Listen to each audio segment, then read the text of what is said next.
Hello everyone. तो आज फिर मैं एक न्यू सेक्शन लेकर आपके पास आया हूँ, जो कि नवोदय 2025 में पूछा गया। ये सेक्शन 9 है, भाग 9 है। इसमें बेसिकली क्वेश्चन आपके पास कुछ ऐसा होता है कि मान लीजिए कोई एक शेप है, ठीक है?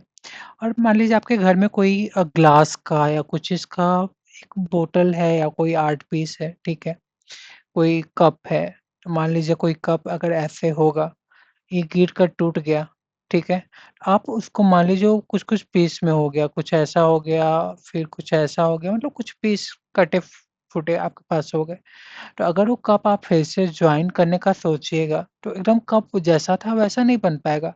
यहाँ पे कुछ न कुछ कट के निशान रह जाएँगे, वैसे ही रह जाएँगे। तो मतलब आपके पास बेसिकली क्या है कि कुछ जो क्वेश्चन में जो दिया रहता है, आपके पास कुछ जो है पार्ट होते हैं छोटे-छोटे।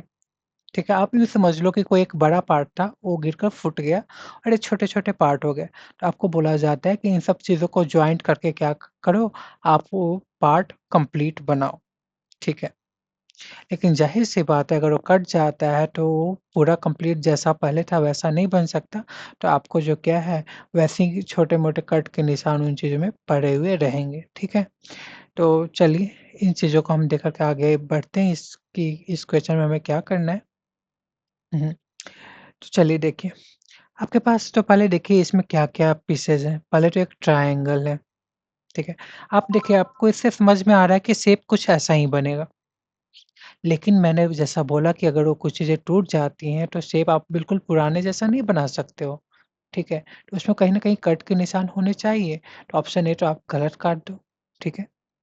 क्योंकि जो चीज़ें टूट गई हैं वो फिर से वैसे ही जुड़ नहीं सकती हैं, वैसे ही सेम टू सेम नहीं हो सकती हैं, ठीक है? चलिए, अब आप देखिए कि इसमें क्या-क्या शेप है। पहले तो आपके पास ट्रायंगल है, तो आप देखिए तो बी में कहीं पे आपको ट्रायंगल नज़र आ रहा है? नहीं आ रहा है। सी में आ रहा है? हाँ, सी में आ रहा है। डी में आ रहा है? हाँ, डी में भी आ रहा है।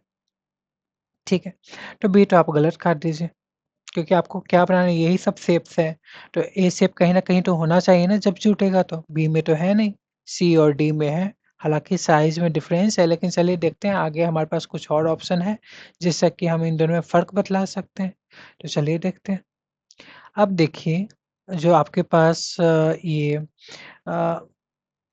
क्या कहते हैं ये 2 शेप हैं, तो इन दोनों का जो ये वाला साइड है, बड़ा वाला साइड है, उन दोनों का लंबाई कहीं न कहीं बराबर है, इक्वल ही है, ठीक है?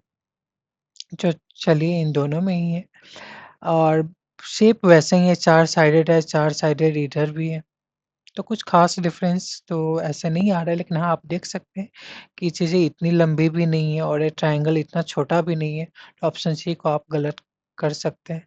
हालाँकि देख रहे होंगे तो आपको शेप कहीं न कहीं सिमिलर ही दिख रहे होंगे, लेकिन आप साइज़ को आप फिर देख सकते हो ऐसे में, तो ऑप्शन डी आपके पास क्या होगा? करेक्ट आंसर होगा इसमें, ठीक है?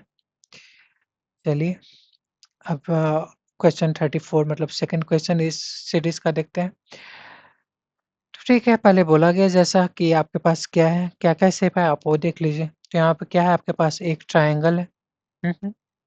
आप अगर आंसर ए में देखोगे तो हाँ, एक ट्रायंगल है। आप ट्रायंगल्स को घुमा करके आप बना सकते हो, वो अलाउड है आपके पास। तो चलिए आपके पास यहाँ पे एक ट्रायंगल है, ऑप्शन ए में एक ट्रायंगल है। ऑप्शन बी में देखो तो आपके पास ऐसा ट्रायंगल है और एक नहीं 2 ट्रायंगल है। क्वेश्चन में देखो तो आपके पास सिर्फ़ एक ही ट्रायंगल है ना और शेप तो आप देखो कि ये काफ़ी नुकीला शार्प टाइप का हो गया है, तो ऑप्शन बी तो आपके पास गलत हो गया। चलिए, ऑप्शन सी में भी आप देखो तो यहाँ पे क्या है एक ट्रायंगल और ये क्या है दूसरा ट्रायंगल। 2 ट्रायंगल आपको दिया हुआ है क्या इसमें क्वेश्चन में? नहीं, सिर्फ़ 1 ट्रायंगल दिया हुआ है। ऑप्शन सी भी क्या हो गया? गलत हो गया।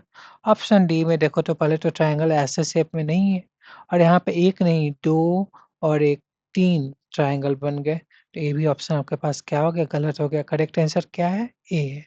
तो आप ऐसे भी चीज़ों को फाइंड कर सकते हैं। ठीक है? हुँ। चलिए एक एक क्योंकि एक अच्छा ट्रिक होता है जब आप काउंट कर लो और फाइंड कर लो तो अदरवाइज़ आपको फिर वो पूरा एडजस्ट करना होगा कि हाँ, देखिए कि उस टाइप से बन रहा है कि नहीं बन रहा है, ठीक है? अगर आप इस चीज़ को एडजस्ट कीजिएगा तो हाँ, ये इमेज बन जाएगा। सेम अब यहाँ पे हम लोग देखते हैं ट्रायंगल कितने हैं हमारे पास 1, 2, 3 और 4, 4 ट्रायंगल है इसमें, ठीक है? 2 छोटे फिर 1 मीडियम और 1 बड़ा। ठीक है? चलिए यहाँ पे देखिए तो 1 ट्रायंगल, 2 और 1 3, 3 ट्रायंगल है, तो ये तो आप ऐसे ही गलत कर दो क्योंकि हमारे पास क्या है 4 ट्रायंगल दिए हुए हैं। यहाँ पे काउंट कीजिए तो 1 बड़ा, ठीक है? 2, 3, 4 और 5, 5 ट्रायंगल है, 4 है नहीं, गलत काट दो। 1, 2, 3 और 4, चलिए इसमें 4 ट्रायंगल है, ओके। 1, 2, 3 और 4, इसमें भी क्या है आपके पास 4 ट्रायंगल है। ठीक है, तो ऑप्शन सी और डी में से दोनों में से कोई एक होना चाहिए। अब देखो आपके पास एक बड़ा ट्रायंगल है यहाँ पे, ऑप्शन सी में चलो बड़ा ट्रायंगल है, क्या आपको ऑप्शन डी में वो दिखाई दे रहा है? नहीं दिखाई दे रहा है, तो ऑप्शन डी आपके पास क्या हो गया? गलत हो गया। चलिए, अब आप क्वेश्चन 36 मतलब लास्ट क्वेश्चन 4th क्वेश्चन पे चलते हैं इसमें। तो इसमें देखिए हमारे पास क्या है, ठीक है? तो आपके पास एक देखिए तो ये मतलब क्या है, एक अगर पूरा स्क्वायर आप इस टाइप से ले सकते हैं, रेक्टेंगल ले सकते हैं, तो उसका यह आधा पोर्शन है, हाफ पोर्शन, और इसमें कहीं पे भी कोई निशान नहीं है। तो देखिए, कहाँ पे आपको हाफ पोर्शन मिल रहा है पूरा, जहाँ पे उसमें कोई निशान नहीं है, बी में मिल रहा है आपके पास ये ऑप्शन, ठीक है? ये है ना? ये आपके पास है, ठीक है? इसमें तो कोई निशान नहीं है। ऑप्शन डी में भी हमारे पास है ना? ठीक है। ऑप्शन सी में नहीं है, ये कहाँ निशान दिया हुआ है? आपको दिख रहा है कट मार्क यहाँ पे कहीं पे? नहीं, ऑप्शन सी आपके पास क्या है? गलत है। ऑप्शन ए में तो वैसा कुछ दिख ही नहीं रहा है, ऑप्शन ए भी गलत है। तो चलिए बी और डी इन दोनों में हमारे पास ये वाला शेप मिल गया है, ठीक है? बाकी हम देखते हैं क्या है, हमारे पास एक सेमी सर्कल है, हाफ सर्कल है। हाफ सर्कल आपको देखिए किस में मिल रहा होगा? आपको बी में हाफ सर्कल मिल रहा है। डी में आप देखो तो सर्कल का 1/4 है, क्वार्टर है, ये हाफ सर्कल नहीं है, 1/4 सर्कल का भाग है।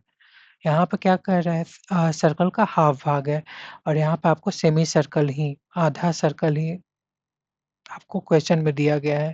तो ऑप्शन बी आपका क्या होगा? करेक्ट आंसर होगा, ठीक है? ऑप्शन डी आपके पास गलत होगा क्योंकि यहाँ पे हमें सेमी सर्कल क्वेश्चन में दिया गया है, यहाँ पे हमारे पास क्वार्टर शेप दिया गया है। ठीक है, तो पहले तो आप इसमें ऐसे चल सकते हैं कि आप चीज़ों को काउंट करें, ठीक है? अगर काउंट से आपके पास आ जाता है तो आपको पूरा फिर इधर से उधर घुमा कर के उन चीज़ों को बैठाने की ज़रूरत नहीं पड़ेगी, ठीक है? तो ये अच्छा क्वेश्चन का सेट है और आपको इन चीज़ों को प्रैक्टिस करते रहना चाहिए। Thank you very much for watching. Thank you.